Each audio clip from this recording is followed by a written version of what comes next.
You've probably heard of stories where a hostage gets rescued, or maybe the hero saves the day just in time. But what if I told you this time, the hostage was the real threat? 1 second, the sniper had his shot. Clean, perfect, right between the eyes. Then bam, the hostage moved, threw himself in front of the target like some kind of human shield. Why?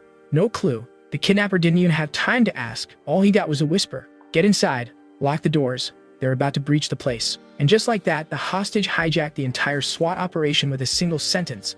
Inside, the kidnapper crouched by the window, eyes scanning the street. Turns out this ordinary-looking scum was actually carrying something so important that the government sent an entire army after him. Just as he was wondering what he should do, he heard the hostage saying he'd run out of options. He was trapped in here now with no way left to escape. But the man reminded him he was a hostage, so he needed to act like one.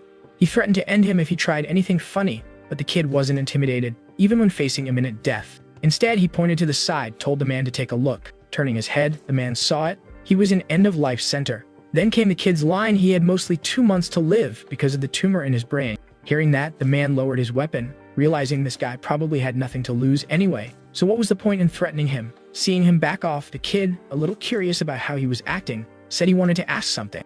The man, pitying the kid, agreed. With a smirk on his face, the kid asked. He'd noticed the man had been looking at his jacket for a while now and asked what kind of treasure he was hiding in there. Hearing that, the man instantly got on his guard. And just as he was about to raise his weapon, bam, a pillow landed right on his face. By the time he recovered, it was already too late. The kid was in his face, hand wrapped around his gun arm, restrained. And just like that, bam, first hit landed square on the man's face. Then came the snap, broken arm, weapon disarmed. But the boy wasn't done. He pulled off some jujutsu move, lifted the guy clean off the ground, and slammed him down like a sack of bricks. That was it. The man lost all strength, couldn't even lift a finger. Still, with whatever energy he had left, he asked, was the kid lying about his illness? But the boy just looked at him with a devilish smirk, said he was terminally ill, not physically disabled. Without wasting a second, the kid started searching his jacket, trying to find whatever it was the man was so desperate to hide. Turned out to be some kind of small wooden box. He held it up, asking if this was what all those people out there were after. The man tried to grab it back, but it was already too late. The kid was opening it, and just like that, his whole body was engulfed in a blinding light, followed by a sound ringing through the entire room, saying that the registration was complete. The kid had no idea what was going on, but the man with a rapidly receding hairline did. In his frustration, he told the kid that the thing he just used was an otherworld account, something their third elder wanted for himself, and said he was dead now. But the kid made him eat his foot instead, reminding him he was going to die anyway, so it didn't matter. Still, he was curious about this thing and wanted to know more, so he pointed the gun at the man's face, telling him to spill everything. Otherwise, he'd make him meet his maker before he met his own. Left with no other option, the man agreed to tell him everything. We're told that in the year 2050, a mysterious meteor shower brought drastic changes to the world, with the appearance of monsters from ancient myths surfacing across the globe. After the world went through these changes, there was still a silver lining to the whole mess, because after that, some humans gained the ability to travel through other worlds and face different trials one by one. And after completing these trials, they were returned to the real world. But those who succeeded didn't come back empty-handed. They obtained all kinds of precious otherworldly items, pills that could cure any disease, powerful weapons, and even special artifacts that go far beyond human understanding. But of course, there were those who wanted this power for themselves. And because of that began a vicious cycle of hunting down these travelers in order to uncover the secrets of crossing into the other world. Because of all that, it was eventually discovered that the key to crossing lies in an item called the otherworldly account. Those who receive this account are marked with a unique symbol on their body. And once the mark appears, they are forcibly teleported to the other world after a quarter of an hour. With that, the story cuts to the present, where our boy was seen with the same mark on his hand and with only 1 minute left on the clock before getting transmigrated. By then, the SWAT team had already tracked down the room where the kidnapper was hiding. But upon entering, they were met with an unexpected sight, as they saw the man beaten and bruised, all tied up to a chair. Meanwhile, the culprit was on the roof, waiting for the system to transfer him to the other world while recalling what he learned from the man. Apparently, when getting teleported, the only thing a person can bring with him is the clothes on his body, so bringing the gun was out of the question. Also, time worked differently in both worlds, meaning no matter how long it takes after traveling through another world, only a few moments will pass in this one. Meaning by the time he's back, he'll have very little time left before the officials and the elders start hunting him down. But at least by letting them take the man alive, he bought himself some time. Just as all that was going through his head, he notices the mark on his hand starting to glow. And just like that, notifications started appearing in front of his eyes, with the system scanning his body to create his new avatar in this world. And after a few seconds, our hero sees a notification informing him he was being summoned to the public area. And, wait, why do I see Superman and Goku standing in this world? With that, our boy had completely transferred to this new world and sees a system notification informing him that he can access his character card through his thoughts at any time. He wastes no time and orders the system to show him his character card, and within seconds a system window appears in front of his eyes. He was currently at level 1 with human as his race. And to make matters worse, all his attributes were straight up trash. His attack power was weak, defense poor, mental resistance super weak, speed clumsy, and perception was low. Seeing everything, our hero realizes that just like in his previous life, he was still trash. But luckily for him, in this world he had a chance to change that. According to the system, by participating in different trials, he could achieve rewards along with points that could be used to strengthen his stats. As he was going through all that, he heard some commotion not far from him and turned to see what was going on. And upon looking, he noticed a crowd of people gathered around a shady-looking man who claimed to have something called a green equipment. But no one was buying it, since according to them, the item was indeed powerful, but banned, because it was said to explode during the parallel level trials, and if someone was caught selling that thing, the penalty was death. But the hooded man assured them that wasn't the case for this item, which happened to be a poisonous sword, a green-grade weapon with normal attack power but a special effect that had a chance to add poison when used. He explained that this sword previously belonged to someone named Gao Zhan, who was on the 56th spot of the extremely evil list, and now all that remained of him was this weapon, which was now up for sale, for only 500 points. Hearing that name, the whole place started going wild, with everyone trying to outbid each other to get their hands on the weapon. Seeing their reaction, the man grins, realizing they bought that story and was sure he was going to rack up a fortune because of these idiots. But just then, all of them heard a strange sound and turned to look at the sky, and saw some kind of portal forming right over their heads, followed by some warning notifications telling everyone that an extremely dangerous person has been detected logging into this area. Even Superman was confused, trying to figure out what was going on. And that is when some of them saw a bunch of knights charging towards them from the back and recognized them as the Safe Zone Inquisitors. Turns out these guys weren't after the shady man with the poisoned sword, but our boy who had no idea what was about to come. And for some reason, the fool was now ranked number 1 on the extremely evil list, officially the most wanted criminal in this whole place. Seeing the knights, everyone started scrambling to escape. Even the shady merchant took off with all his goods.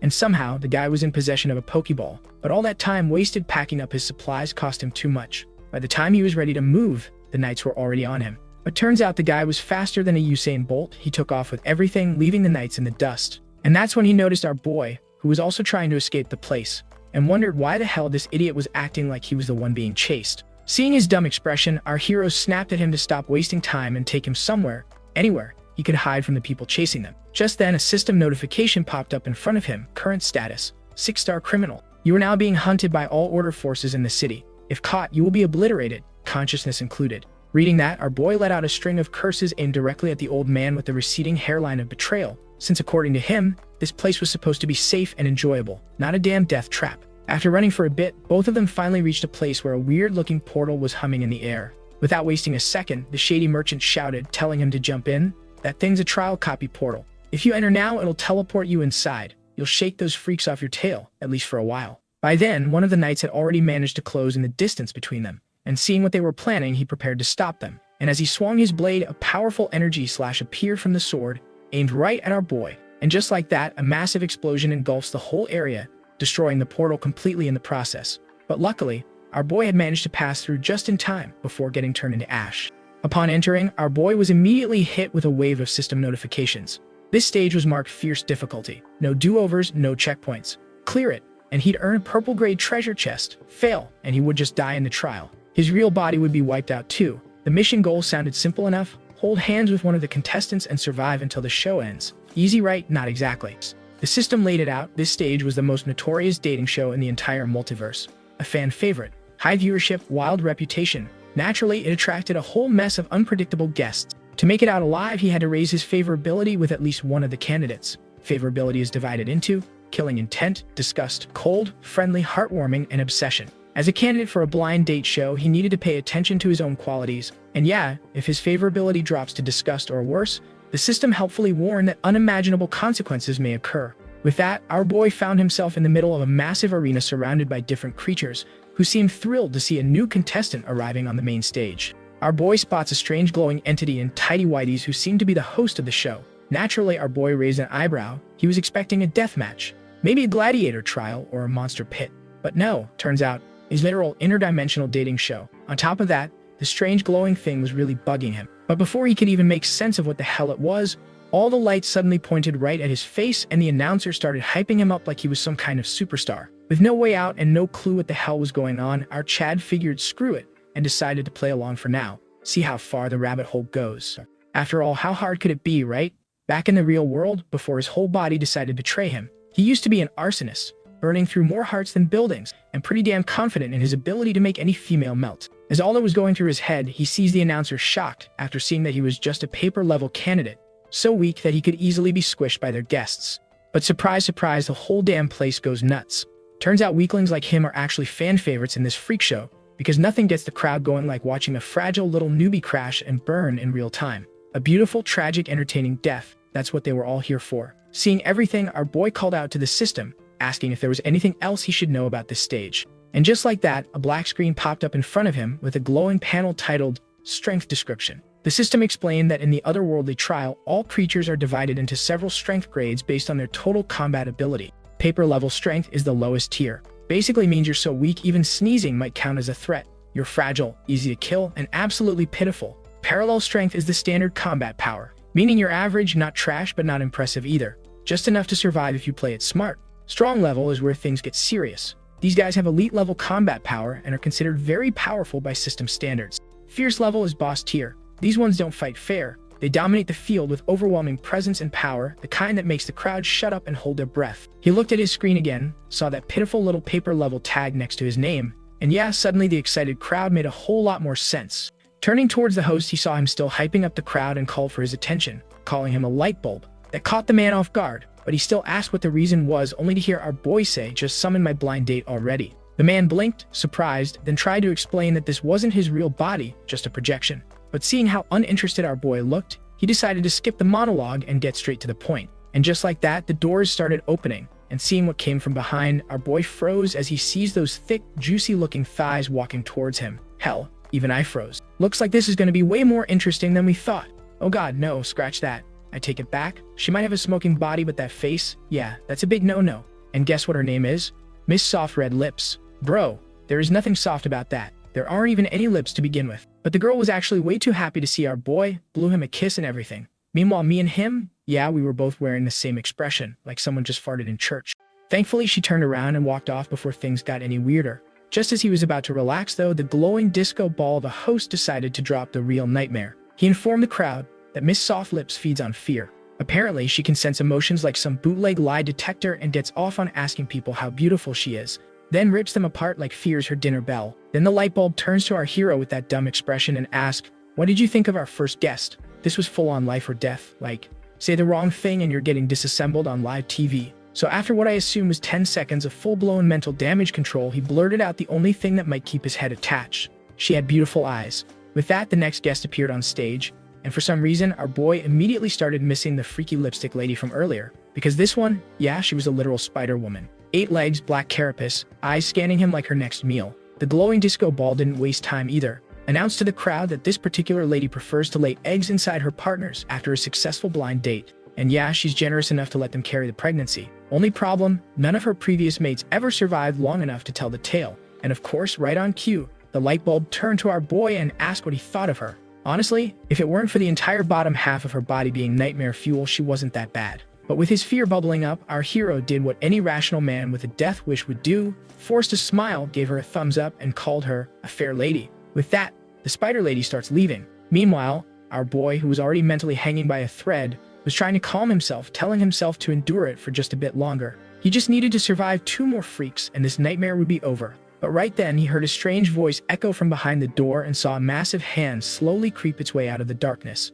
And that's when she showed up, Miss Busty Bum. A woman so large the stage practically shook when she walked. And that wasn't even the worst part, because her entire body looked like it had been stitched together from every horror genre combined. Fat beyond reason, with scars covering every inch of her skin, and lips that looked like 2 rotten sausages glued to her face. She was apparently some famous butcher from the endless abyss who once tortured and eliminated 16 blind dates in a row, and now held the title for the most failed love connections in the show's entire history. Our boy hadn't even recovered from the visual trauma of seeing all that flesh squeezed into what used to be a dress when the woman suddenly let out a roar so loud it almost knocked him off his feet. And apparently that was just her way of saying hello. That was it. Our boy couldn't take it anymore and straight up asked the glowing light bulb if he was seriously calling that thing a female guest. Miss Busty Bum froze for a second mid-step, and for a moment it really looked like she was about to squash him like a bug between those giant sausage fingers, but instead she turned around and ran off stage. Even the damn disco light bulb felt bad about her and told our hero that she might have a body like that, but her heart was still that of a delicate girl,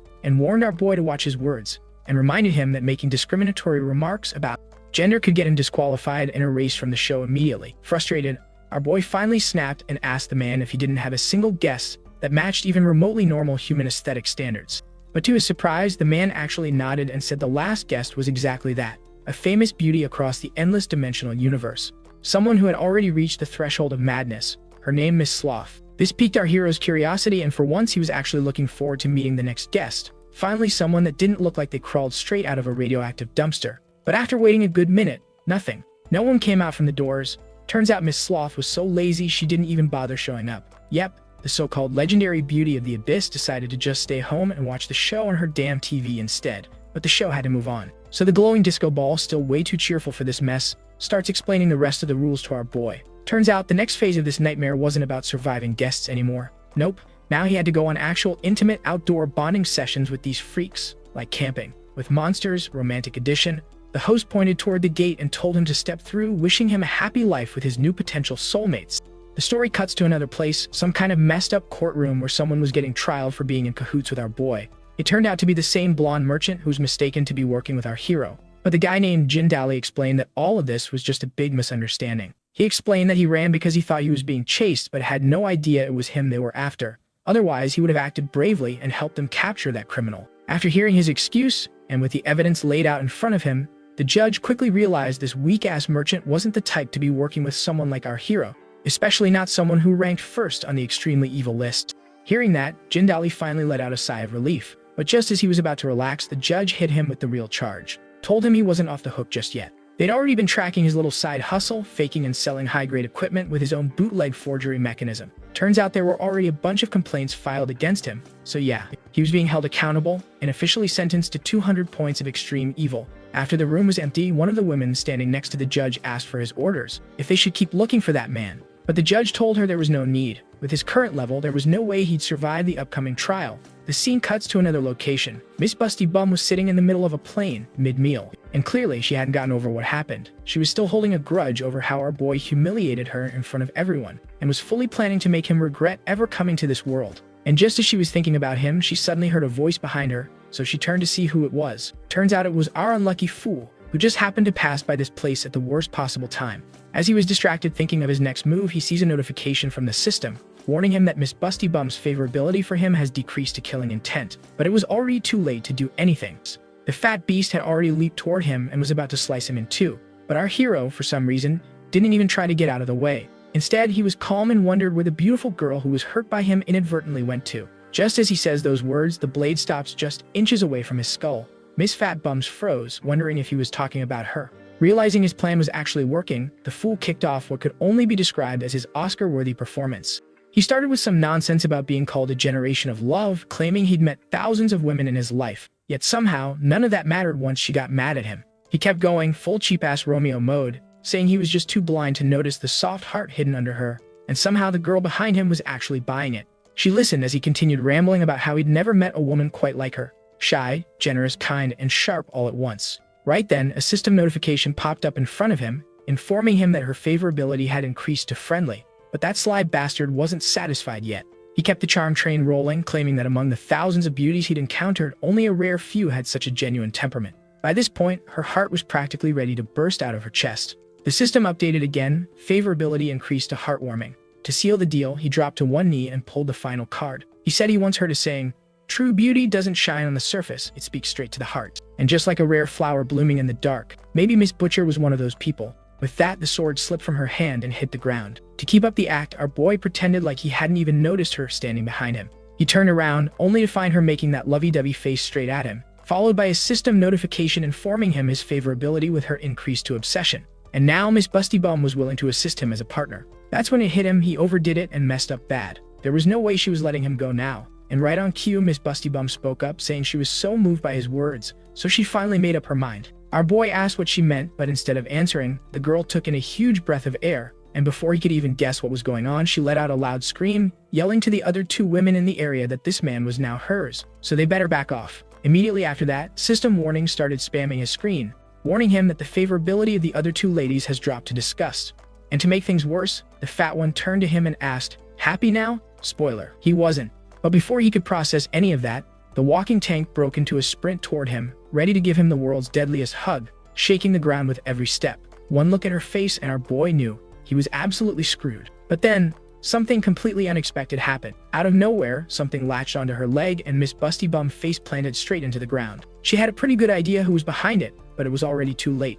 In the blink of an eye, she was pinned down, wrapped up tight in spider silk. Realizing it was the spider lady, Miss Plump wasn't happy seeing how she was trying to steal her man from her. Turning towards her, she found her standing there, elegant, cold, and annoyingly smug. Spider Lady looked her over and scoffed, calling her a brainless muscle brute who didn't know how to handle a man properly. Then with a sinister grin, she added that she'd be taking that pretty boy for herself and train him properly. But no way was Miss Plump about to let that happen so easily. But she was unable to get out of these weblings. By then, Miss Slender Lady had already approached our boy and asked if he was willing to bear her child. Yeah, that escalated fast. Our boy kept silent, thinking over everything, since because of that butcher's words earlier, her affection for him had turned to disgust. And if he didn't answer her carefully, there was a big chance she was going to end him on the spot. Thinking that, he decided to take control of the situation and asked the girl who allowed her to speak to him in such a way. That surprised the spider girl since she never expected such a response from him. Meanwhile, our boy, mustering up all his courage, told her to answer his question and asked if her so-called love for him was just because she wanted him to bear a child.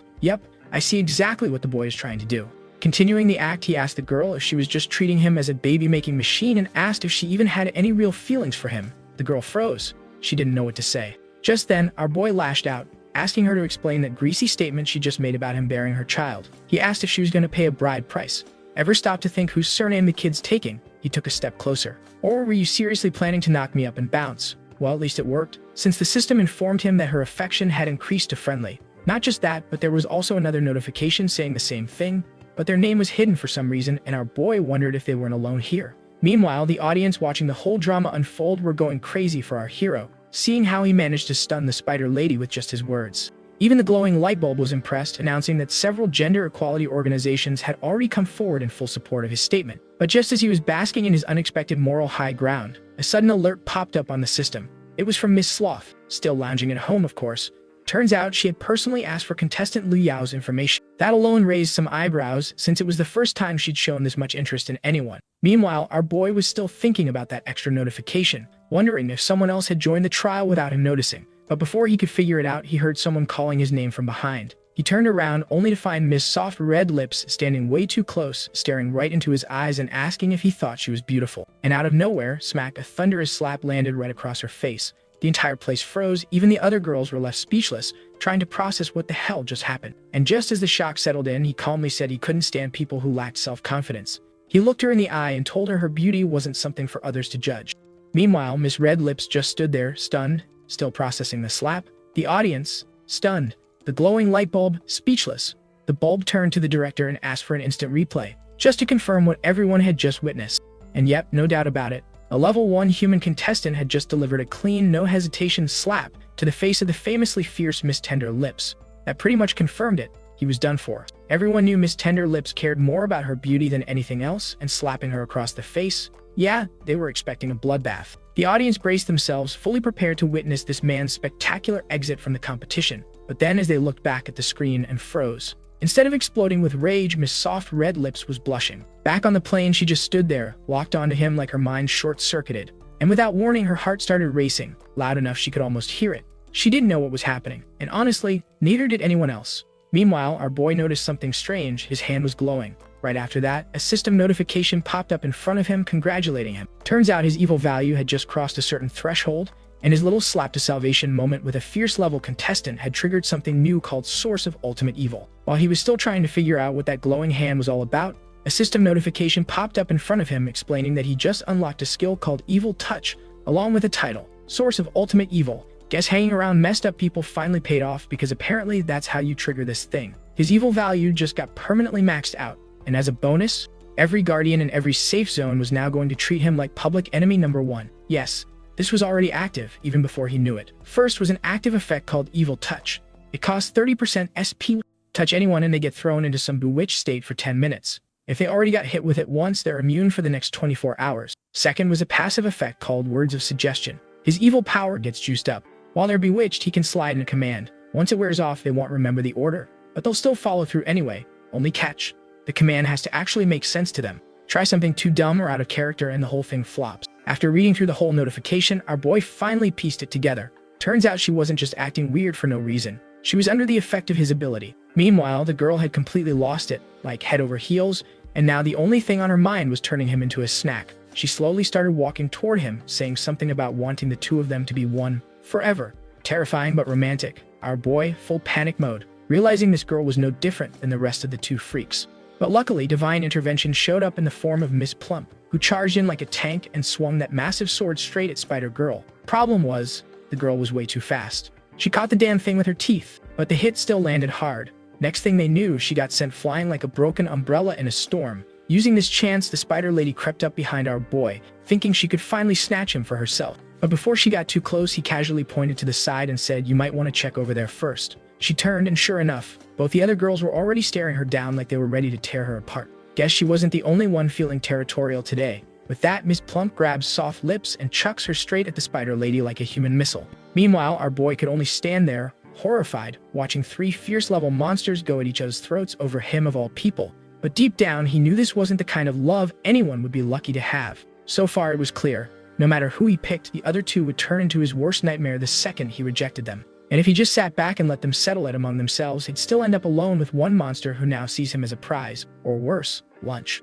Thinking that, he turned to the three girls and told them calmly but clearly that he wasn't interested in any of them. Not like this anyway. This kind of chaotic brawl wasn't exactly what he pictured when he thought of love. The girls froze, stunned by the sudden rejection, and immediately demanded an explanation. So wearing the smuggest face he could muster, our boy laid it out for them. Even if they tore each other to pieces for him, it wouldn't make his heart skip a beat for whoever came out on top. The moment he said that, the mood shifted. He suddenly found himself surrounded, the three now locking their eyes on him. They asked if he was trying to back out, but he quickly clarified, absolutely not. He just meant he was the kind of guy who likes to take things slow. So he proposed something a bit more civilized. Why not spend some one-on-one time with each of them, build up the connection properly, and then, after a few good dates, he'd choose one of them as his partner. He told them that once he chose his ideal partner, he'd do his best to be a good husband, raise his kids right, and actually commit to the role, not just survive it. Then, walking up to Miss Soft Red Lips, he looked at all three and said that even if he ended up dying by her hand someday, he'd accept it without complaint. The whole place went quiet for a moment.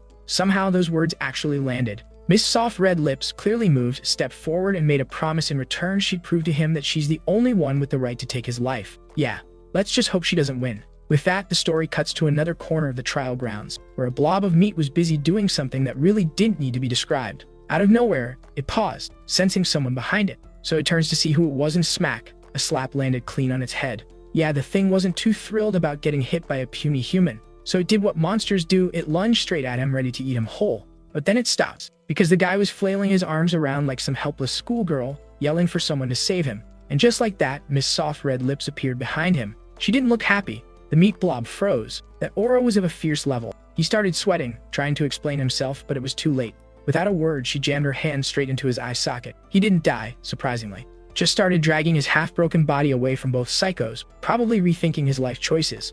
After he was gone, Miss Soft Lips gifts the creature's eye to our hero. Upon looking closer, he saw that the thing was called a ghoul's eye and was a precious material. As he was examining the thing, the girl leaned closer and asked, with all the innocence of a love-struck maniac, "So, when are we getting married? I have so much I want to talk to you about." Our boy didn't miss a beat and said he couldn't wait either. Then, with all the fake sincerity in the world, he looked deep into her eyes and asked her to meet his gaze. Said he wanted to express his love properly. And just like that, his ability words of suggestion kicked in. Instant charm. The girl's face flushed and she shyly looked away, mumbling that he really shouldn't stare at her like that. But the smug bastard didn't stop there. He leaned in and said she was the purest girl had ever met in his entire life. And that's why he absolutely couldn't wait to die by her hands. But there was a problem, since he doesn't think this show would allow that, which surprises the girl, and she asks what he was trying to say. He explains that the show only brought in all those contestants to compete with her just to stop her from ever finding real happiness, because they couldn't stand to see her genuinely happy. They were just using her to stir up hype, nothing more. And if he were in her place, he wouldn't let the show get away with that. The stupid girl actually fell for it. She started thinking it over, taking his words way too seriously. But before she could fully process anything, she hears our boy yelling for help, telling her to save him from that scary monster. Hearing that, the stupid girl immediately starts sprinting off to deal with the thing. Meanwhile, our smug bastard just stood there, completely unfazed, watching her go. His plan had worked, and now he was slowly going to turn all these girls against the show for trying to turn him into Monster Chow. With that, the scene shifts to a massive bear standing in the middle of the plain. A second later is ripped clean in half by none other than Miss Soft Red Lips. The girl was unhinged, completely obsessed with our hero, already wondering how she should devour him later. But just then a system notification rings out. Effect of bewitching has ended. She freezes, no idea where she is. No clue what she's been doing. Total blackout. Meanwhile, our boy finally gets the same notification along with a helpful little warning. Affection level shifted from obsession to killing intent. Yep. She's about to put 2 and 2 together and realize she was being mind controlled. But our boy didn't panic. He'd already moved on to his next guinea pig. Turns out the scumbag used the exact same skill on the spider lady, and guess what? She fell head over heels for him instantly. The poor woman, now a hormonal mess, leans in closer and tells our boy, "I can't live without you. If you pick anyone else, I'll kill you." She also promised to protect him, said that if he chose her and agreed to give her children, she'd handle everything else. If he stayed with her, he wouldn't have to worry about a thing except making babies.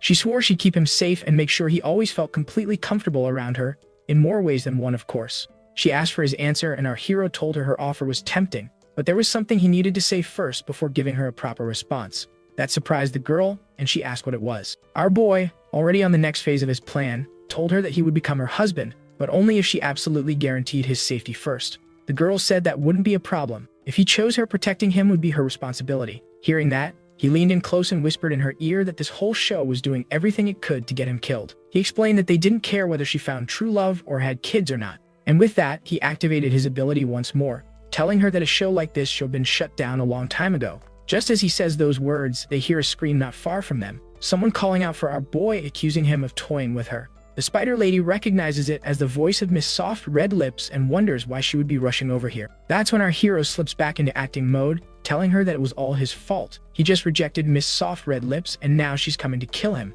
Right then, he sees the girl rushing toward him at full speed. But before she can reach him, something gets launched toward her, stopping her in her tracks. Turns out it was the spider lady, and she wasn't happy about someone trying to kill her man. As Miss Soft Red Lips turned toward her, she saw that the spider lady was protecting our boy for some reason. Even our boy, using his puppy eyes, tells Miss Soft Red Lips that he's now with Miss Slender Lady, so she needs to forget about him. That only angers her more, seeing how he's still trying to manipulate her. With that, she pulls out a pair of massive scissors from God knows where and prepares to end both of them. But before she could take a single step, the spider lady launched her spider silk at her, trapping her in place, and before Miss Soft Red Lips could break free, the spider lady struck, slashing one of her arms, the air filled with her screams. But that was far from enough to stop Miss Soft Red Lips. She was out for blood.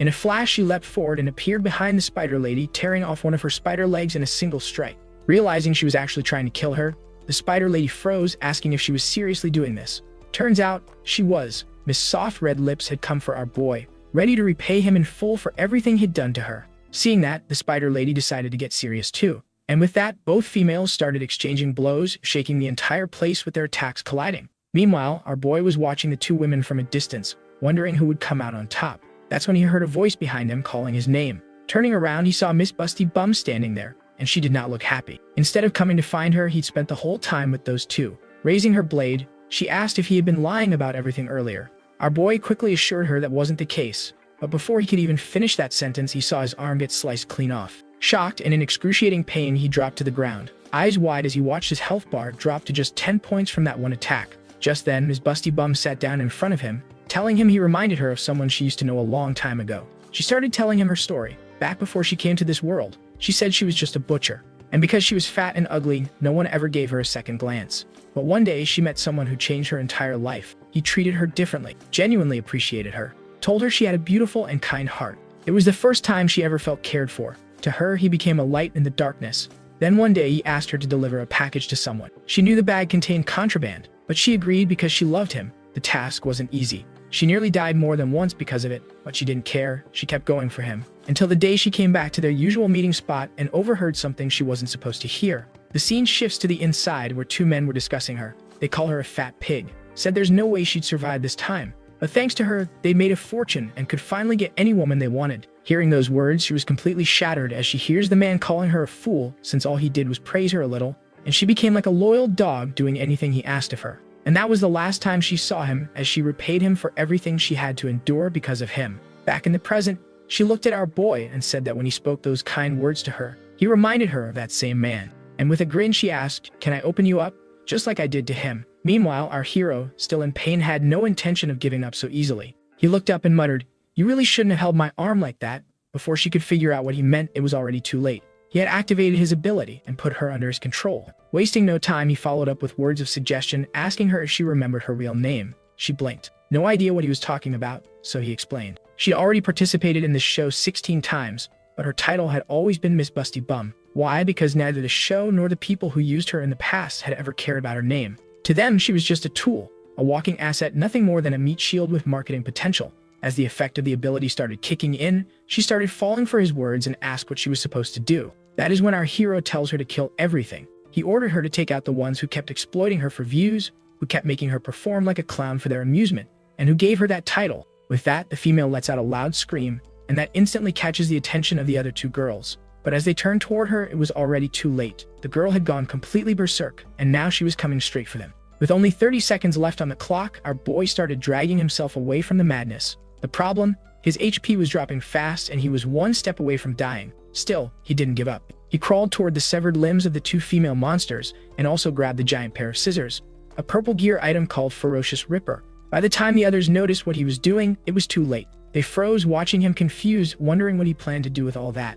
But he was already finished. A notification flashed across the screen. This episode of Till Death Do Us Apart has ended. Our hero stared at the message, realizing he'd actually completed the mission. And just when he thought that was it, another notification, same as earlier, appeared, stating that someone's affection for him has risen to heartthrob. With that, the scene shifts back to the glowing disco ball, who is visibly shocked to see that their three guests, supposed veterans who had participated in the show multiple times, had completely screwed up this time. Even the crowd wasn't happy. Some were booing, others were demanding refunds. Hearing their complaints, the glowing man tells the three ladies that this was going to be recorded in their file and would definitely affect how their program evaluates them in the future. And just then, a massive sword lands right next to him, almost slicing him in two.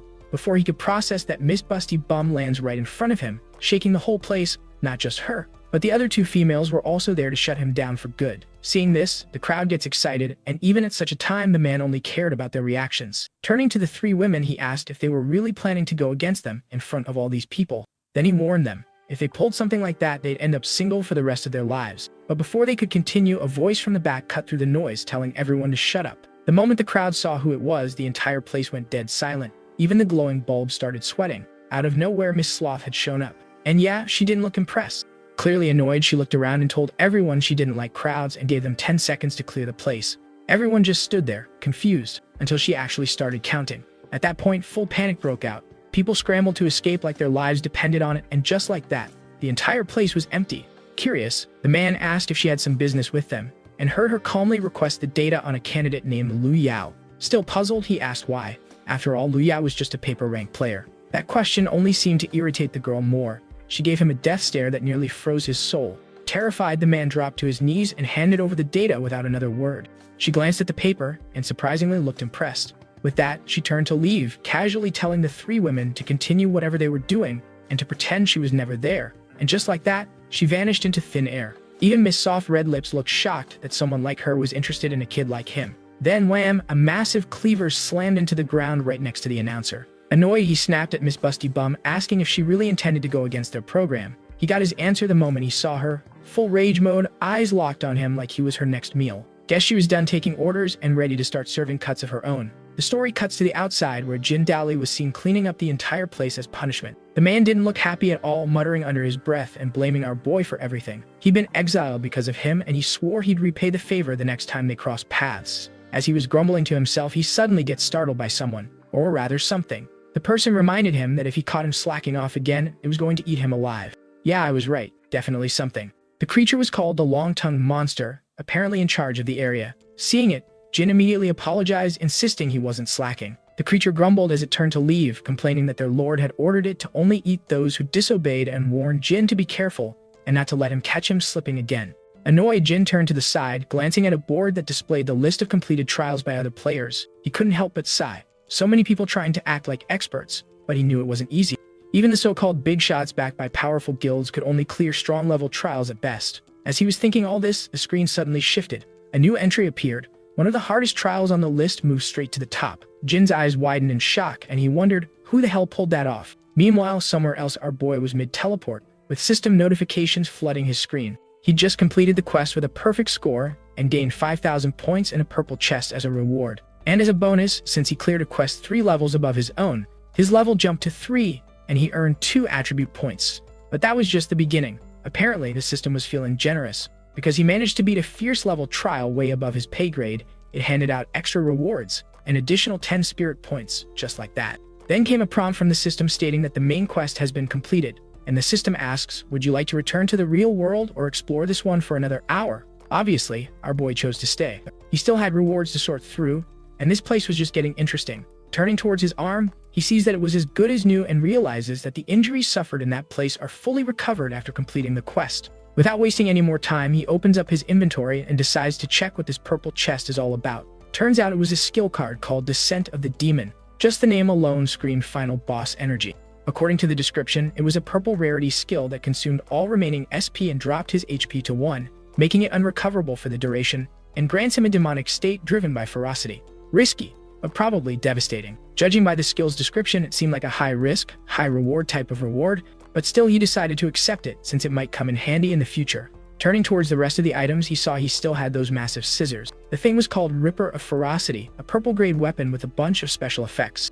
According to the description, it wasn't just strong in attack, it was infused with the omen of ferocity, some kind of aura meant to amp up his killing potential, sharpening their instinct and boosting critical hit rate based on the wielder's current HP loss. Basically, the more messed up you are, the deadlier this thing gets. Even our boy had to admit, this thing was savage. Curious, he decided to test it out. First, he pulled up his status window. Yep, still a weakling. No surprises there. Then he summoned the weapon into his hand. The moment it activated, he felt it. His HP started dropping little by little. But when he checked his status again, his power rating had shot up straight to strong. He was happy with the thing, but he knew if he wanted to use this thing, he would need a lot of health potions or similar items to use this properly. As he was going through all that, he hears a voice from the back calling for him. Looking back, he sees that same long-tongued creature approaching him, calling him his new toy. But the second he got closer, he noticed a chill running down his spine. The aura our boy was giving was not an ordinary person, but a ferocity. With that, our boy began walking toward it, and with each step, the cries of countless unfortunate souls echoed from the weapon in his hand,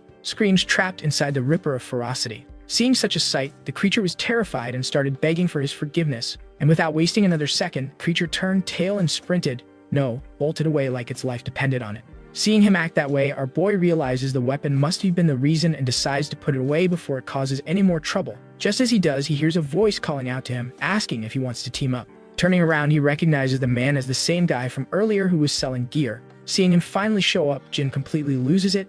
He slams his bucket to the ground and storms up to our boy, confronting him. He tells our boy that because of him, he got dragged into a ton of trouble and was banished to this city. Our boy, still clueless, had no idea what he's talking about. But he still apologizes, explaining that back then he had just started playing and didn't really know what was going on. But Jin wasn't buying it. He reminded him he triggered the highest alert in the safe zone. Still confused, our hero insists he doesn't know how that even happened. He had just arrived, and suddenly a bunch of people were chasing him down. He then asks if Jin could maybe explain a few things about this world. Realizing he wasn't lying, Jin decides to explain things properly. He tells our hero about the 4 types of zones in this world: paper, average, strong, and fierce, each representing a different level of risk and reward. Trial instances, he explains, simply teleport players to random locations within these zones. Safe zones are fully protected areas. Players are completely secure there, and even if they die, they don't lose anything. These places are ideal for trading and restocking. Paper zones are low-risk areas guarded by the system, with weaker monsters pulled from entry-level trials. Dying there only causes minor item loss, annoying but manageable. Average zones are semi-protected and much more dangerous. Stronger monsters roam freely, but they also drop valuable green-gray items that fetch a good price in the real world. The catch? Dying in an average zone means you lose everything in your inventory. Then there are strong zones, almost no system protection, terrifying fierce-level monsters, and only top-tier guild players dare set foot there. But the rewards are blue-grade items, rare, powerful, and worth a fortune outside the game. Of course, there's a reason they call it high risk, high reward. Dying here means losing all your items and having your level reset, your progress wiped clean like you never existed. After explaining everything, Jin gives him one final warning: never take on a high-difficulty trial without thinking it through. The players who managed to clear strong-level trials had to pay a heavy price, losing countless resources and lives just to figure out the strategies needed to survive against those kinds of monsters. But instead of scaring him off, that only makes our boy more curious. He notices Jin hadn't said a word about the fierce level zones. The moment he brings it up, Jin freezes. He explains that those areas are on a whole other level, the worst of the worst. To this day, no one has ever managed to clear one. They're known as death zones, places where the system offers absolutely no protection. According to rumors, they're said to contain mythical-grade purple items, the kind of loot that could turn someone into a legend overnight. But there's a reason no one's ever tried, because dying in a fierce zone means dying in the real world too. On top of that, these zones are sealed away, not accessible through regular portals. Only certain methods unlock them. Turning toward the leaderboard, Jin points it out and tells our boy that the thing was probably glitching today. According to it, someone had somehow jumped straight from 0 to a fierce level trial and even completed it. But our boy, yeah, he knew that wasn't a glitch. Still, he decides to keep quiet for now. Jin then shifts the conversation back to reality, warning him to forget about fierce zones and focus on surviving in this city first, because this place was also inside a strong level area and dying here was no joke. But he reassures him not to worry, it's not permanent. All he has to do is reduce his extreme evil points and he'll be sent back to a safe zone. Jin mentions he only had 20 points himself, so he'll be out soon, then casually asks how many our boy has.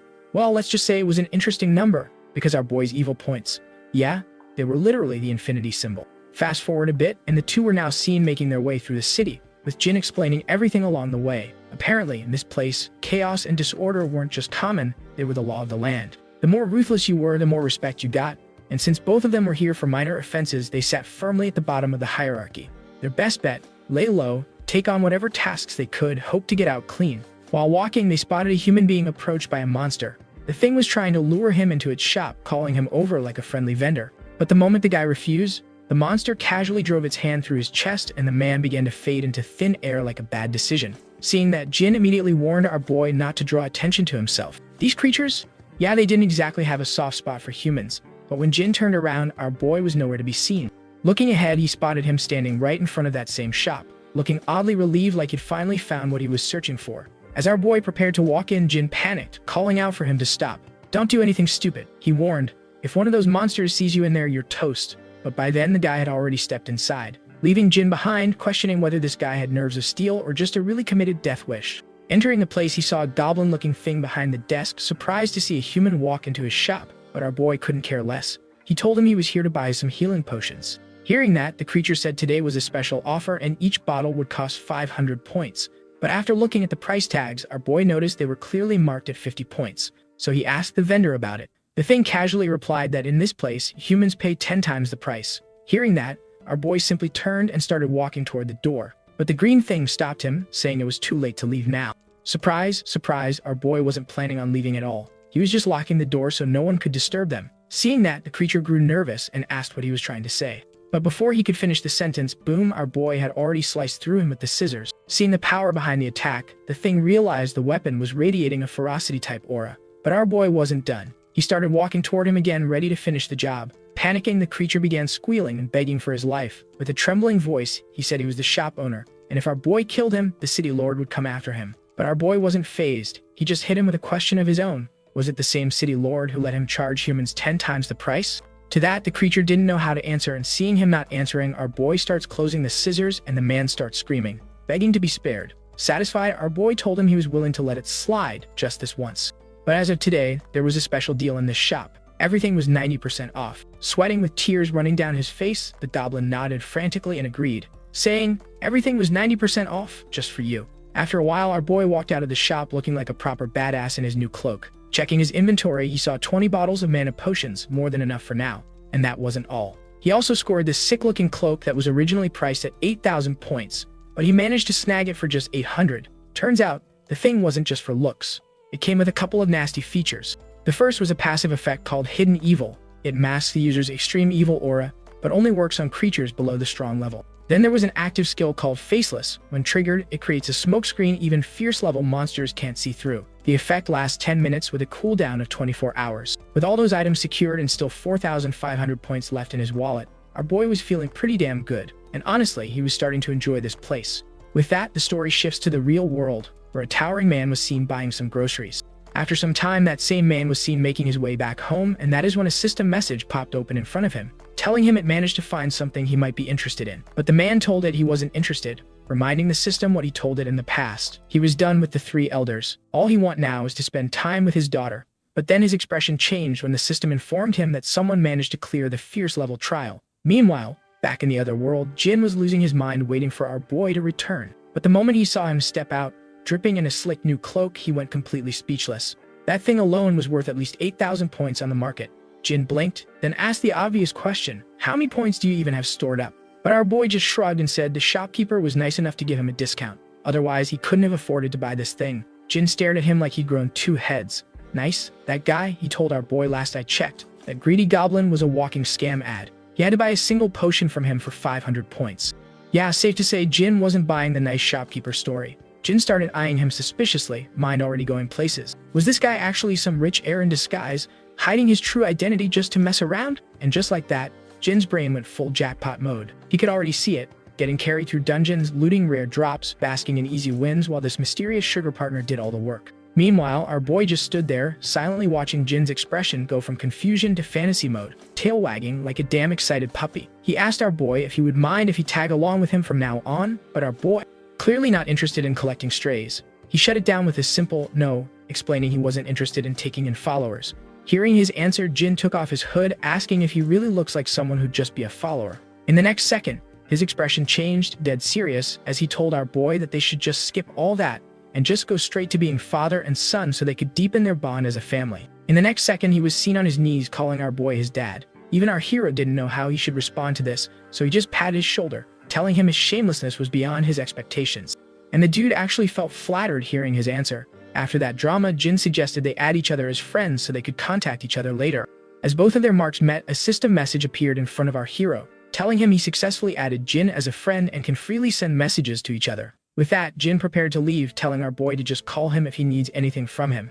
And just like that, he vanished into thin air. Our boy also received a message from the system telling him he ran out of time and was now being teleported back to the real world. The scene cuts to the real world where our hero found himself back at the exact same spot as before, with a notification hovered in front of him, informing him that the next trial would begin in 24 hours. Checking the time, he noticed something interesting. He'd spent nearly 2 hours in the other world, but only 23 minutes had passed here. With that, he tried summoning a health potion, and it actually worked. That was good news. This meant he could bring items from the other world into reality without much hassle. Wasting no time, he downed the entire mana potion in one go and casually tossed the empty bottle aside. But for some reason, the thing started vanishing the moment it left his hand. Fast forward, he was seen heading back to the hospital when he noticed the orphanage across the street was louder than usual. But he didn't think much of it and just continued straight to his room. Meanwhile, over at the orphanage, a small crowd of kids had gathered around a man handing out candy. Yep, it was our guy Jin dropping by to visit the kids. Some of them looked a little worried for him and asked if he'd finally found a decent job. Jin, of course, puffed out his chest and told them he met someone interesting today, loaded, apparently, and was sure he'd be making good money working with him. But the kids weren't buying the hype. One of them reminded him he said the same thing last time, about that woman who turned out to be broke. And instead of getting paid, he ended up covering her hospital bills. That memory clearly struck a nerve. Jin snapped back, saying he was the one funding all of them, so a little respect wouldn't hurt. As he was doing that, he noticed a person across the road who kinda reminded him of someone. Yeah, it was our boy, but neither of them knew about that. After some time, our hero finally arrived outside the hospital, where 2 nurses were waiting for him and were worried sick, since he had been gone for over 2 hours and even missed his daily checkup. But our boy told them he just went out for some fresh air, so they didn't need to worry about him and started heading back to his room, telling both of them they didn't need to bother with him. Watching him go, the 2 girls couldn't help but feel sorry for him since he was still acting so positive, even knowing that he didn't have much time left to live. Meanwhile, our boy had finally managed to reach his room and was still wondering if the mana potions might help him cure his illness, since he already downed 5 of those. But as he opened the door, he froze in place. In front of him was a beautiful woman lying on his bed, saying that he finally arrived. Seeing the sight, our boy just thought her as another one of his hallucinations and decided to ignore her. After all, who would believe that a demon girl with pointy ears and horns would be lying in their bed playing video games? So he calmly closed the door behind him and decided to take his pills to get rid of the hallucination. With the pills still in his hand, he wondered if his condition was worsening, since this was the most absurd hallucination he had since his brain started acting up. Meanwhile, the girl was still busy playing the game, but was so bad that she wasn't even able to clear the first stage. Seeing this, he calmly took the pill and told the girl that in about a minute, she was going to disappear from his sight. Instead, she shoved the controller into his face. Turning to her, he saw her frowning. "If you think you're so good at it, then show me," she said. But our fool? He did something completely stupid. He reached out and started poking her chest with his finger. Annoyed, the girl asked, "Does that feel real enough for you?" But the idiot didn't stop. He just kept going, muttering that his hallucinations had evolved to the point where they could solidify into physical entities with touch. And let's be real, there is no way this clown was doing that out of curiosity. He knew what he was doing. Completely done with him, the girl said flatly. "You're not just an idiot, you're a pervert too." But nope, he still didn't stop. Now he was poking at her horns, casually commenting, "Huh, the texture's exactly like antelope horns." Yeah, that was the last straw. With a sudden burst of power, the entire room went dark. Power cut, everything shut down. Even the nurses outside got worried and rushed out to check what was going on. Meanwhile, inside the dark room, our boy heard her voice loud and clear. "I'm going to count to 3. If you're not acting normal by then, you're going to regret everything." But then she changed her mind. Instead of counting to 3, she decided to just end him on the spot and summoned quite possibly the weirdest weapon he had ever seen, a pillow. But not just any pillow. This thing had 4 steel balls attached to the sides. Yeah, she wasn't messing around. Seeing that, the guy instantly dropped to his knees begging for mercy for the sake of the Nintendo Switch, no less. Sometime later, the nurses arrived outside his room to check on him. But our boy quickly yelled out that he was fine and told them not to come in, because according to him, he was naked. Inside the room, the chaos had settled. The two were just making small talk now. Since our boy helped her clear the first stage of the game, they ended up chatting about it. But the girl wasn't exactly thrilled, especially about how the sloth character was designed to look like some hideous monster. She even muttered something about hunting down the developer and feeding him to Cerberus as dog food. But our boy quickly advised against that. He explained that humans tend to imagine the unknown with fear, not as, well, a fiery hot demon girl. With that, he bowed in front of her, calling her his 4th guest, Miss Sloth. The girl was actually impressed, seeing how he managed to figure out her identity, and praised him for being the first one in years to survive after awakening the source of extreme evil. That surprised our boy, realizing that everyone else before him who received this system didn't survive. The girl explained that it should be obvious to him since, in the first novice stage, he was hunted down and was forced to enter a high-difficulty trial without a party. But she was also impressed that despite all those challenges, he managed to survive and even did surprisingly well. With that, she got ready to head back to the other world. But before leaving, she finally told him the reason for her visit. She came to warn him. She explained that he should stay away from the trials unless he was absolutely sure he could handle them. But of course, if he did manage to survive and perform well, then yeah, they'd definitely meet again. Still, our boy had questions. He asked about the source of this so-called extreme evil, and if other beings like her could cross into this world too. The girl reassured him not everyone had the ability to travel between worlds. She was a special case. And even if someone did manage to cross over, this world had its own troublesome individuals that made it too risky to attract attention.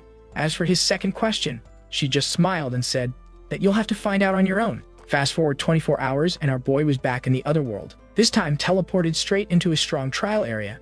The reward, a blue quality treasure chest. The risk, if he failed, all his levels and items would be reset.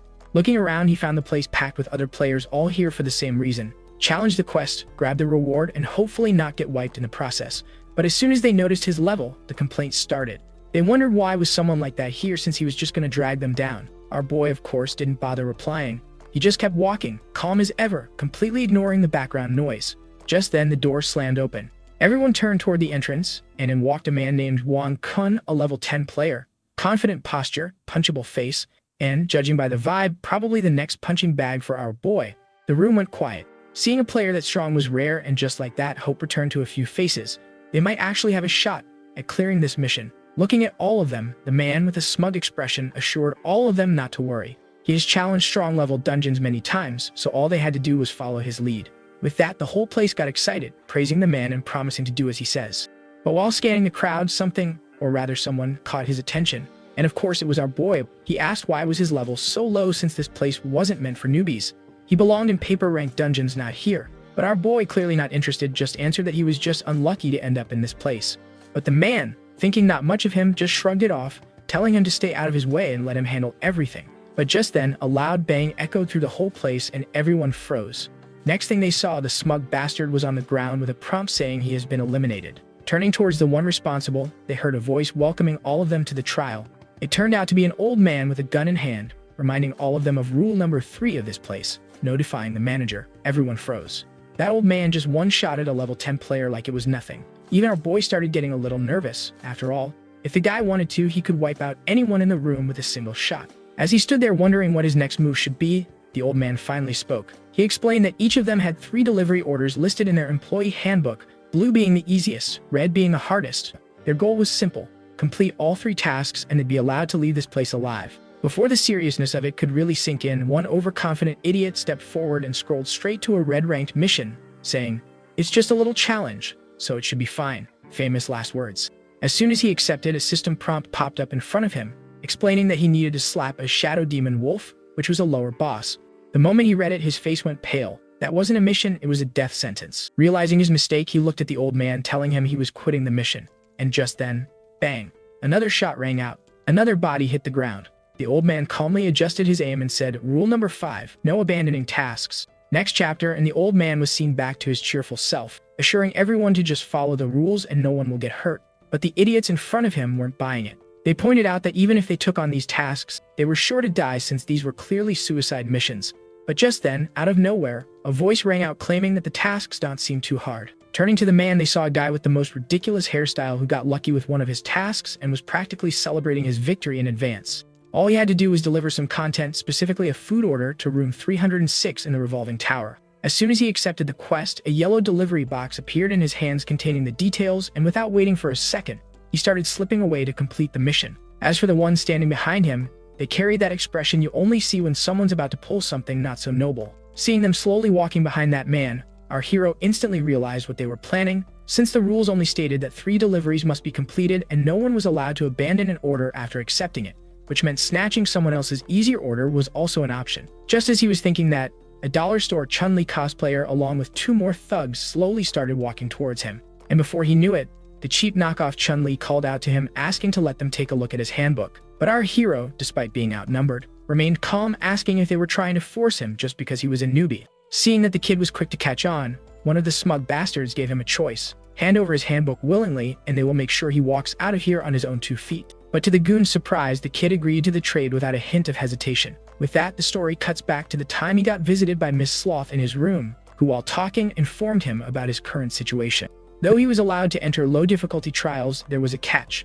Since he possessed a high number of evil points and had already cleared a fierce-level trial, any trial he entered would automatically get harder. That meant even if he entered something average, there was a good chance it would turn into something much stronger. And with his kind of luck, he was more likely to run into the worst-case scenario compared to everyone else.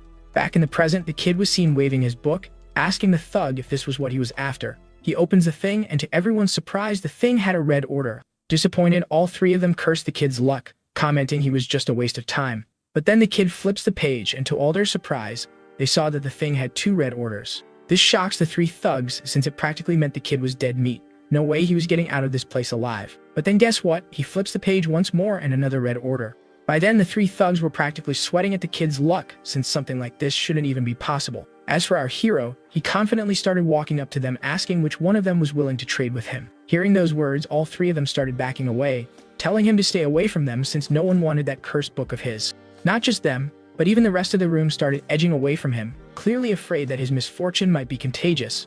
With everyone gone, he was the only one left standing in the room. That is when he heard a voice from the side praising how he dealt with that situation. Turning to the sound, he saw the old man who himself was showing surprise since during all his years in this place, this was the first time he came across someone who managed to draw 3 red orders at once. Seeing that the old man was clearly interested in him, our boy started walking toward him, commenting if he can ask a question, to which the old man agreed. But he also made it clear he won't be getting any special treatment and gave him permission to ask only one question. Hearing his answer, our boy pointed out that when he was explaining the rules earlier, the old man's tone sounded less like instructions and more like intimidation, like he was pushing people away from the red orders and steering them toward the blue ones instead. And if that guess was right, then clearing a red order meant the old man himself had to pay some kind of price. That actually made the old man pause since the kid was sharper than he looked. But the kid wasn't done. He added that if he somehow completed all 3 red orders, then the old man was going to be in real trouble. The old man chuckled, praising him for catching on so quickly, then simply reminded him that the higher the difficulty, the better the rewards. After that, he asked if he had any more questions, but the kid simply turned around, commenting that he didn't want his revolver to leave a hole in his head, reminding him what he had said earlier, he was only allowed to ask one question. Hearing his answer, a grin formed on the old man's face as he commented that he expected nothing less from a transcender who survived till death do us apart. With that, the kid stepped outside the building, already planning his next move. That's when a sudden flash of light startled him. Looking toward it, he saw a muscular, bald man standing in front of him with the moonlight bouncing right off his shiny head. Turns out it was the same guy from the supermarket who was telling our hero he was here to exchange order books with him, promising to protect him throughout the trial if he willingly accepted his offer. That sudden offer caught the kid off guard since he never expected anyone to be going after red orders, but after checking the guy's details it all made sense. The man was high level. On top of that, his name seemed familiar. That's when it finally hit him since not too long ago Jin mentioned this guy's name, saying he once cleared a strong level trial all on his own. Realizing that this man wouldn't be as easy to deal with like the other players, our hero summoned his book in front of the man, only to rip out one of the missions right in front of his face,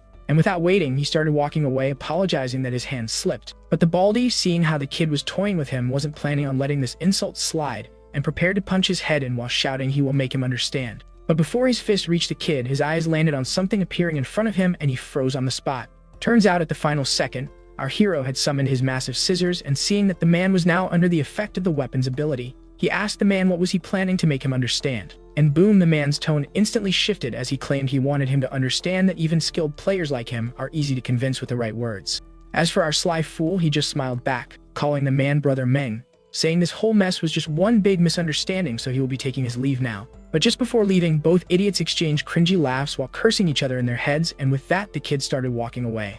After he was gone, the man started wondering what to do, since that newbie was clearly no ordinary player like he had thought. So, going after him blindly was no less than suicide, so he decided to find someone else, for the time being, to exchange orders with. After that, he will deal with that kid. I mean, come on, where was this guy when that JoJo Chun-Li was looking for people to exchange her red order? Just then, the man noticed some individuals walking towards him from both sides.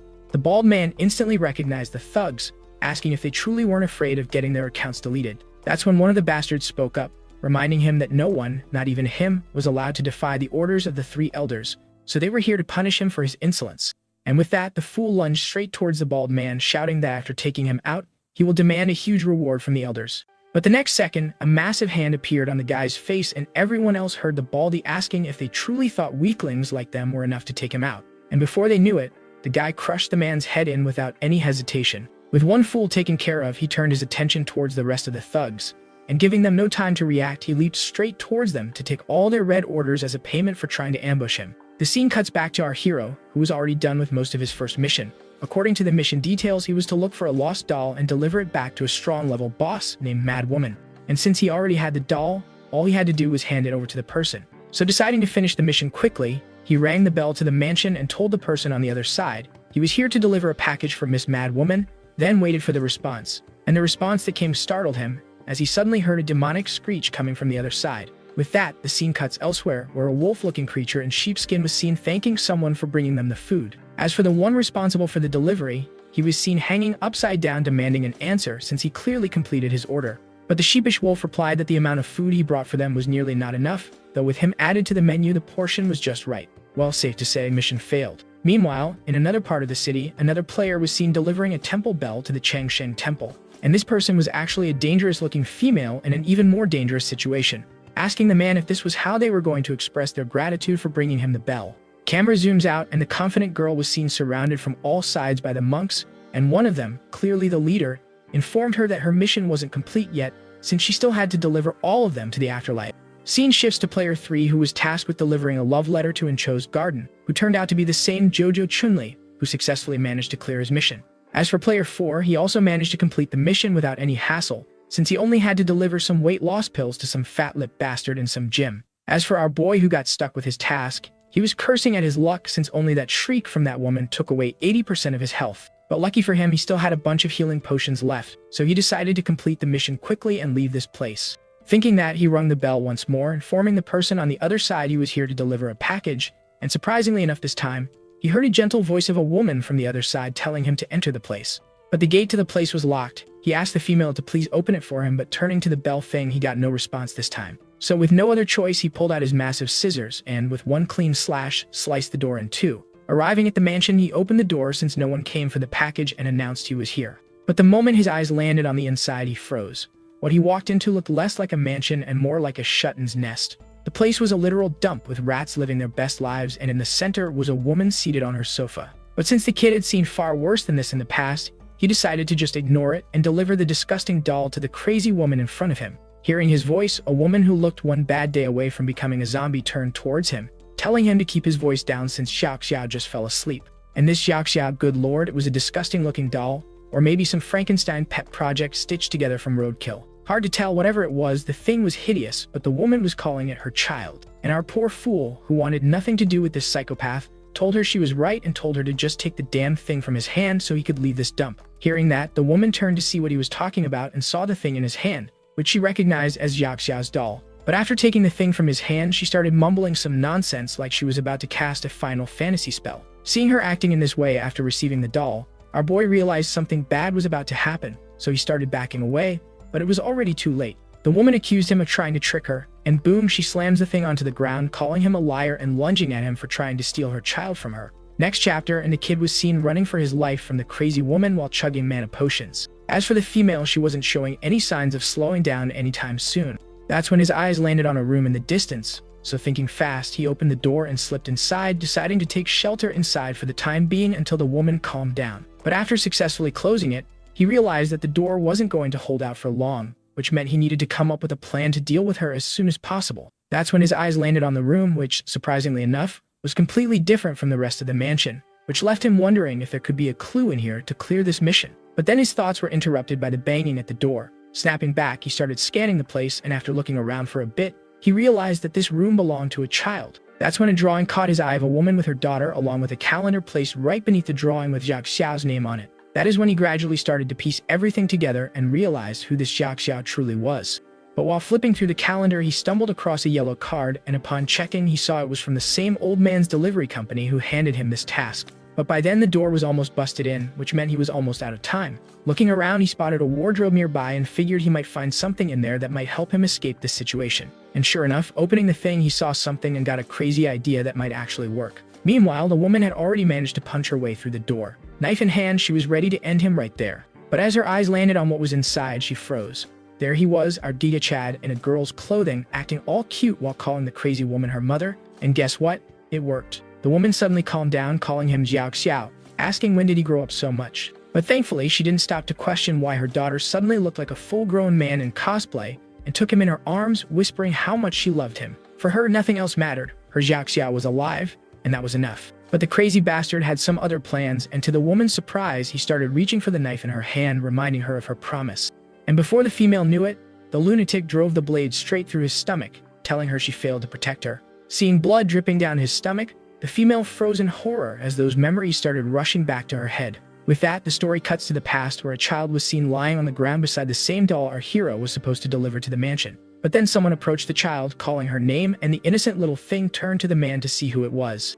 But the very next second, her face twisted in terror, and before anyone knew it, it was all over, and the only thing left there was a bloody doll. After some time, the same female came to fetch the child to take her back into the mansion, but the sight in front of her shook her to her core. Back in the present, she was seen screaming, grieving the loss of her child. And using that chance, our hero activated Touch of Ultimate Evil along with words of suggestion to put her under his control. Next chapter, and the female was seen meeting a person welcoming her to the Yellow Spring Express delivery. Guess who it was? The same old man who promised to fulfill her any desire and asked what did she want. The poor mother showed him her daughter's picture, telling him she was looking for her lost child, and asked if he had seen her. And to the woman's shock, the old man answered he knew where her daughter was. Desperate, she begged him to take her to her daughter, to which the man agreed. But of course there was a catch. There was a price she needed to pay in order to be reunited with her lost child. And the desperate woman didn't hesitate and swore she'd do anything if it meant being with her daughter again. Seeing how far she was willing to go, the old man nodded but told her the price she would have to pay was her sanity. And with that, he promised her that her daughter would be reunited with her soon enough. Back in the present, the female was seen on her knees recalling all those memories, and in front of her stood our hero, who showed surprise since she was desperately trying to resist the effects of the words of suggestion spell. As for the female, she kept muttering her daughter's name, begging our hero not to let her wake up. Seeing how far gone the woman was, our hero started walking out of the room. But instead of leaving, he came back into the room, and the female heard her daughter's voice calling for her. Looking up, she saw the child standing there in front of her. But since our hero had broken the spell the old man put her under, that image instantly shattered, and she saw our hero entering the room with the doll in hand. With a grin on his face, he congratulated the female for regaining her sanity and recognition. Kneeling in front of her, he explained that her daughter's doll had been sent here by his boss, and told her to think carefully about that fact. How did he even get his hands on this toy? He reminded her there was so much more she could do now instead of relying on others or deceiving herself. After he was done saying what he wanted to say, he handed the doll back to her with one last request. He asked her to leave a positive review for him. With that, he turned to leave when a system notification appeared in front of him, congratulating him on completing the delivery. Because of that, he was promoted to Outstanding Employee, and as a result, his final trial rewards were increased by 100%.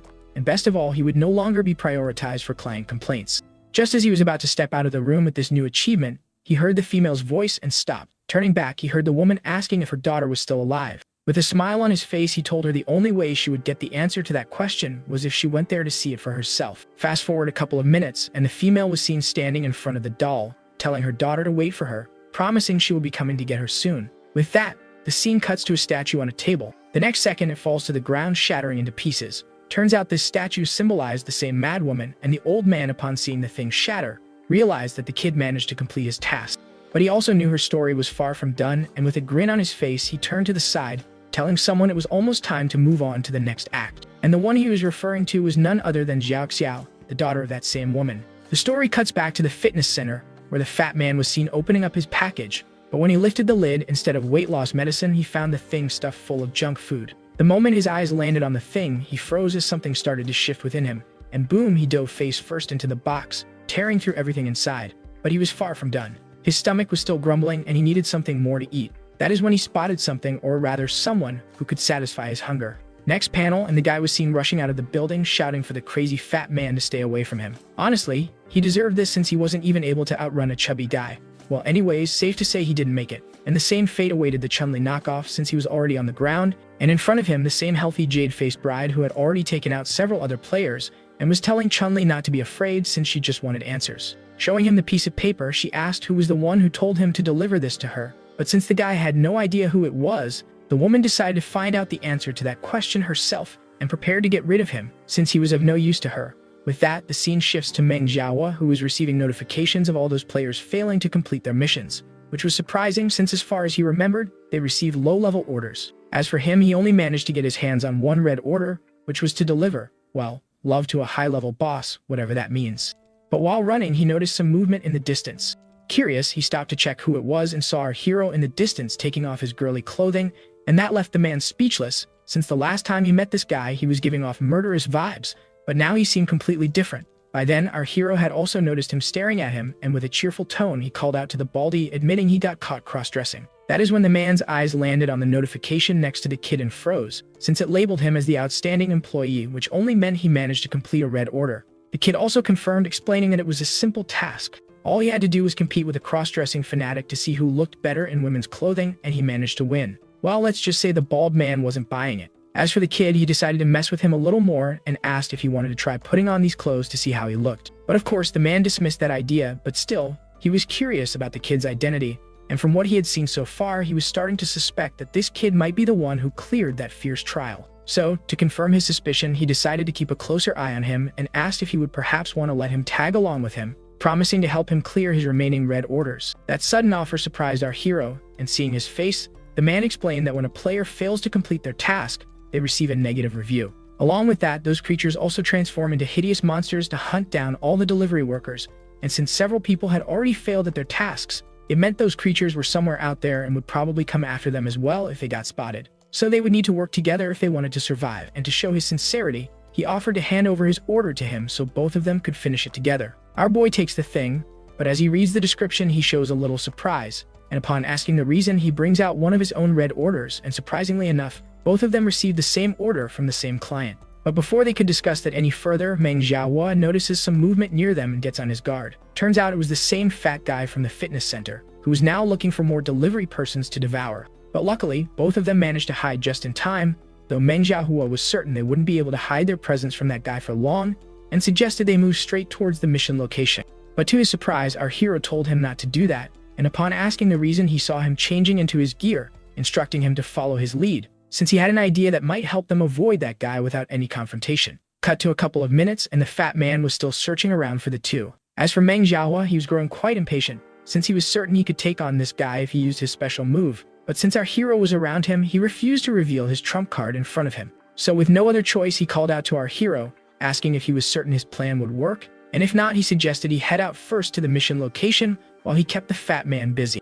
But then, he heard the kid's voice telling him everything was ready, but as he turned to look at him, he froze in shock. All that commotion gave away their location to the fat monster, who wasted no time and ran straight towards the bushes to turn them both into his next snack. But what he saw waiting for him on the other side made his blood run cold. There he stood, our hero standing over Meng Jiahua's body, and for some reason had now transformed into a monster. Seeing the fat man standing there, he asked if he came here to steal his prey. Seeing that face, the fatty started sweating and with a stuttering voice told the kid this was all a big misunderstanding, he was just passing by. But the kid refused to believe his story and started walking towards him to finish him off, and the fat man, realizing this could very well be his end, turned around and started running for his life with his fat ass shaking all the way. Guess what? This was all part of the kid's plan. What he used to fool that fat guy was a skill that came with the cloak called Faceless. It allowed him to summon a smokescreen that was undetectable even by high-level creatures, and when paired with his scissors, the skill's effect skyrocketed. The only downside was that it came with a 24-hour cooldown. Once the fat man was gone, he turned to Manhwa and told him the coast was clear. Yeah, Meng wasn't exactly thrilled about being used as a sacrificial lamb in the kid's crazy plan, but one thing he was sure of, the kid wasn't someone he wanted to mess with. So instead, he simply suggested the two of them add each other as friends.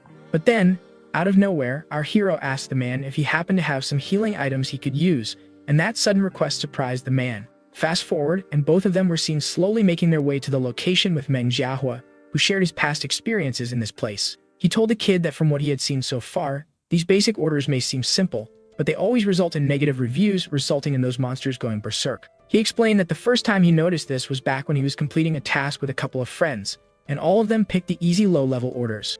But in the end, the entire place was overrun with enraged monsters, and everyone lost their lives except him, who barely managed to escape. After he was done, our hero thanked him for the information and asked if he was ready for the second phase of the plan, and the man, of course, totally hyped up, tells him yes. With that, the scene cuts elsewhere, where some nerd-looking chumps were seen running for their lives after failing to complete the task. And the terrified leader of the party didn't know what even happened, since the thing was perfectly fine before seeing what was inside the box. So he asked one of his partners if he knew what they were supposed to deliver to this creature, and upon checking the details, he saw that they just delivered some pesticide to a literal insect. So of course, the thing was angry. But just then, they spotted a person running not far from them, and the four-eyed bastard got an idea.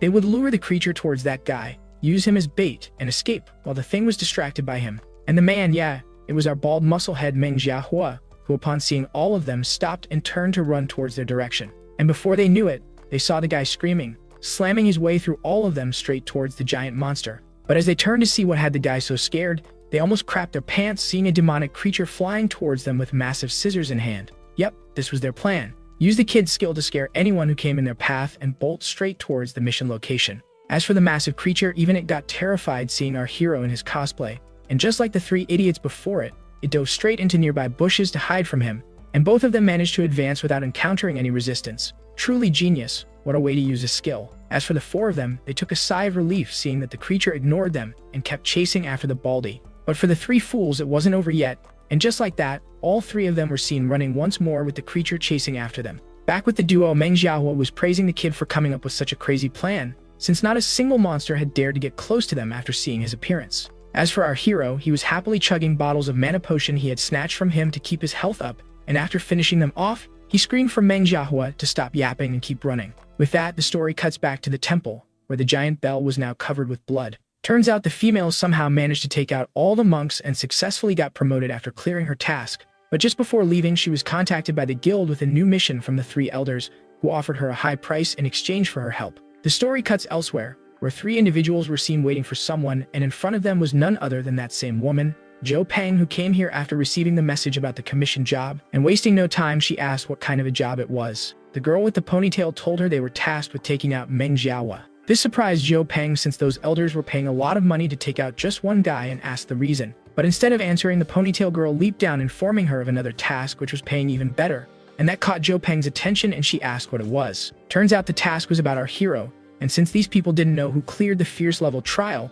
they placed a bounty to search for him. But Jo Pang refused, saying she was better at killing people not finding them, so she would pass, and told the girl she wanted the money up front for the first job. Hearing that, the ponytail girl reminded her that she used to be partners with Meng Jiahua in the past and asked if she was planning on going easy on him. The girl confirmed, saying they even teamed up to finish a really difficult high-level trial. In fact, if it wasn't for him, she would probably be dead by now, so she owed him her life. That surprised the ponytail girl, and she asked if that was the case, then why was she taking on this task? And just then, boom, a notification appeared in front of her confirming that Jo Pang was willing to accept the mission. But of course, the girl told them there was a condition. If they wanted her to kill her old friend, they would have to pay her even more. With that, the scene cuts back to the duo who had finally arrived at their destination, completely unaware of the danger that was coming their way. But even after searching around for a bit, they weren't able to find anyone. Just as they were about to give up, they heard a voice coming from atop one of the trees calling for both of them. Turning to the location, they saw a dark figure hanging from the tree, asking who they were. But before they could answer, the creature leaped into the air and crashed right in front of both of them with a loud bang. Guess what? It was the same creature who lost one of his eyes by the hands of Miss Soft Red Lips, and this weak thing was referring to itself as the King of the Abyss. But Meng Jiahua could care less who or what he was, so he got straight to the point, telling him they were here to deliver an order. Hearing that they were from the Yellow Spring Order, the creature calmed down and asked if they brought his eye with them. That sudden question surprised Manhwa, since no one told them about any eye. That is when he heard the thing telling him his tragic story. One day, while enjoying a feast, he was approached by a terrifying human who stole his eye. Back then, he was filled with rage, but since that human had a fierce-level bodyguard with him, he didn't dare to seek revenge on that person. But Meng Xiaohua refused to believe that a fierce-level monster was acting as a bodyguard for a human. As for our hero, yeah, he knew he was screwed if he showed his face to this thing. Just then, the creature returned to its demand, telling them he placed an order to retrieve his missing eye and demanded where it was. The thing warned both of them that if they failed to deliver his order, both of them would have to leave their own eyes here as payment. Before they could deal with the giant lump of flesh in front of them, a voice came from the back, calling for their attention. Yep, it was Zhou Peng, and of course, she had her 3 goons with her, here to complete her commission. Seeing them standing there, our hero asked if she was an enemy, but Meng Xiaohua corrected him, saying she was a friend, but the kind who would even go against her father if paid enough. As for the girl, she actually felt flattered hearing those words come out of his mouth. With that, all 4 of them made their way to end the job quickly, telling Meng Xiaohua not to resist since she was being paid a lot for this task. That's when our hero spoke up, asking if there was any room for negotiation. After hearing a hard no, he shrugged and said he was just a newbie anyway, so he happily sit this one out while the 2 of them fought it out. But the girl wasn't buying it. She pointed out that from what she could see, he was no newbie. That left our hero a little disappointed since his plan was to mingle with her under the Rookie Act. But since that wasn't happening and things had already gone this far, he decided it was time to pull out his trump card and deal with all of them. Even the poor blob of flesh was left confused at the kids suddenly acting like they were lifelong friends. Zhao Peng had the same look, wondering if the kid had lost his mind. The creature, just as baffled, asked the kid if he wasn't with them. Then, as our hero took off his robe, revealing what was under the hood, the creature froze.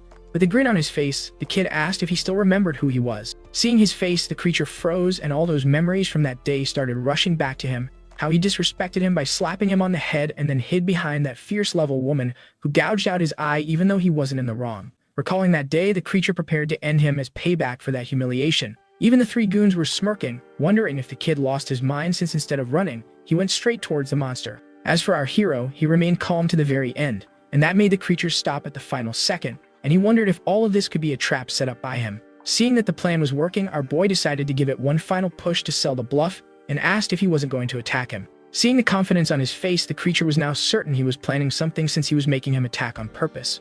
That is when a frightening thought hit him, and he wondered if that same woman was still around here.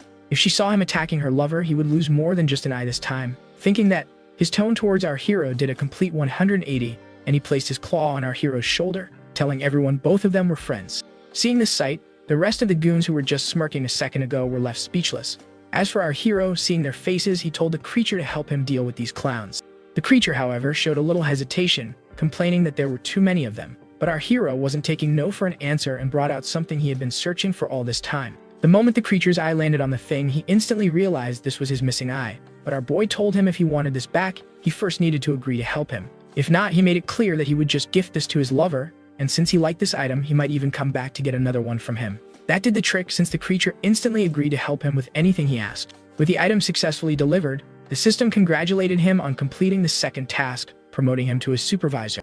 As a perk, he was now able to resist the store manager's will to some extent, and was even able to resist his instant kill effect. That wasn't all, since his final trial rewards also increased by 200%. With all these new perks under his belt, our hero pointed at the group and ordered the thing to shred them to pieces, and the creature, like an obedient mutt, lunged straight at them. Seeing the sight, everyone was left speechless, wondering how the hell this kid was commanding such a monster. But it was already too late. The creature swung its claw, slicing through the 3 goons with ease.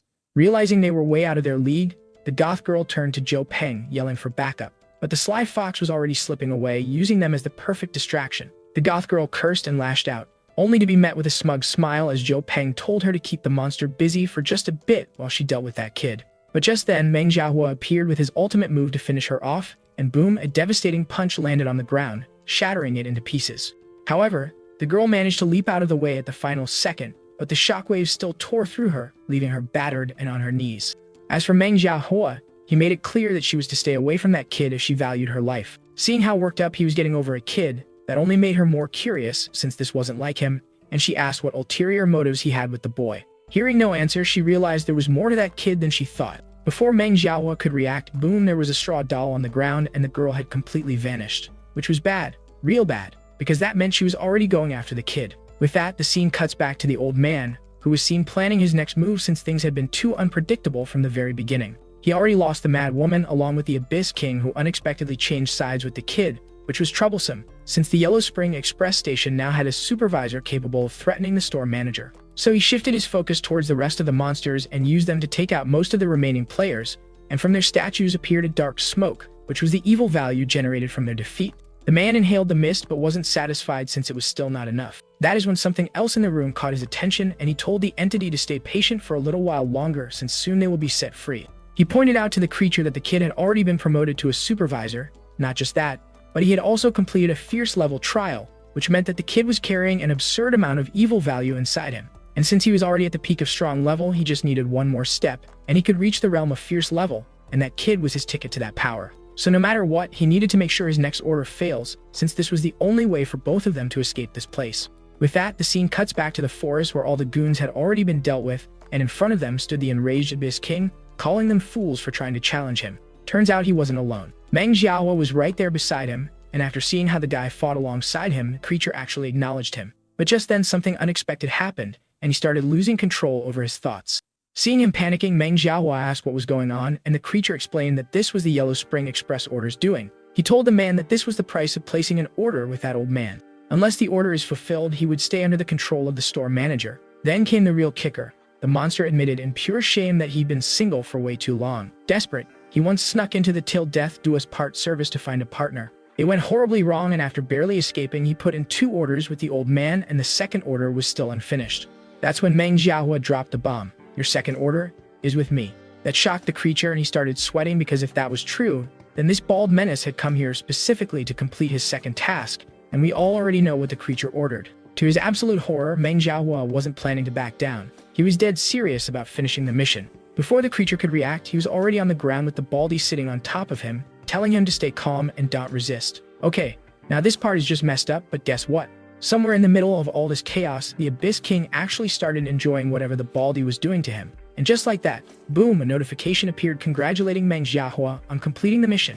With that, the story cuts to the massive centipede creature going berserk and destroying everything in its path. And not far from him was our hero waiting for the right opportunity to slip past the thing without attracting its aggro. But before he could, he sensed a presence nearby and told the person to show themselves. Turns out it was Zhao Peng, who had been tailing him from the start. Seeing her appear out of nowhere, our hero asked if she'd finally given up on Manhwa and switched her target to him instead. But the girl answered she didn't care about Manhwa anymore. She was more curious about him now. Surprised, the kid asked what she meant by that, and the woman explained that she wanted to know why someone like Manhwa was so desperately trying to protect a nobody like him. She informed our hero that players in the top 100 are like livestock, each abandoning their morals and humanity just to stay alive in this game. But for someone like Manhwa in the top 10, he was even worse, completely shattering the limits of humanity to clear the game. Okay, woman, after seeing what that guy did to that meatball just to clear a mission, trust me, I don't need anyone to spell it out for me. Our boy smirked. So if that's how you see things, what exactly are you hoping to gain by sticking this close to me? The girl stepped right up, so close he could feel her breath. With a sly smile, she whispered, simple. I'm just trying to figure out how much you're really worth. Well, that's all, folks. Leave a like for your boy, and if you want to know what happens next, hit the subscribe button. Until next time, take care.